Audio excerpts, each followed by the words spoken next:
so very important to develop good and appropriate listening skills. It's how we communicate with other people, knowing when it's our turn to talk and our turn to listen in a conversation.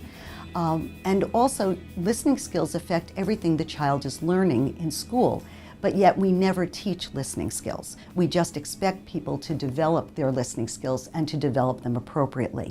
Listening challenges are found in children from the time they start speaking until they're 18 years old. We can diagnose them, but what parents might be seeing are children as they're developing language, that their listening skills are not the same as other children. They may be saying huh and what a lot. It may look like possibly a hearing loss, and the child is asking for repetition.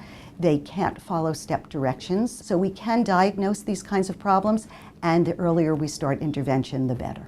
Here at the center, if a parent called us, the child would be scheduled for a hearing test and for a speech, language, and listening evaluation with myself. And we would evaluate the child, and we also here have the ability to do the interventions that would result from the testing. One-on-one therapy here is with a therapist, a speech-language pathologist, that's working with the child individually and working from their evaluation and the skills that they need to build. And what we're working on are a myriad of different auditory skills that the child is weak in, building those up individually, and then integration into a language session, so that the child is learning all of those different listening skills and then using them in language. Okay, we're going to pick cards, and I want you to finish off the sentence. Okay. If I say trick or what do you do at Halloween?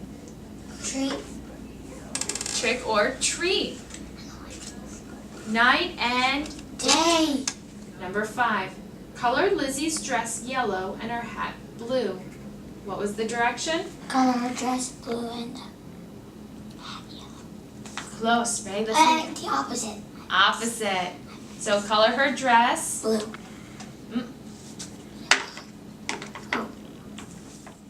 What we've developed here are best practices for auditory processing disorder and listening challenges, and that the way that we administer this is the way we administer all our services here at the center, very heart-based and caring very much for the child and working with the parents to help them understand their child's challenges and the things that we can do to help them. The way we know that we've been successful, first of all, by the children wanting to come to therapy and being very happy to be here. Many children tell us, oh, you know, I really love to come because I understand better, or it's fun listening. We have the parents saying that their child is changing and that the reports from school are much more improved, or that the child is now able to do things in school that they weren't able to do before.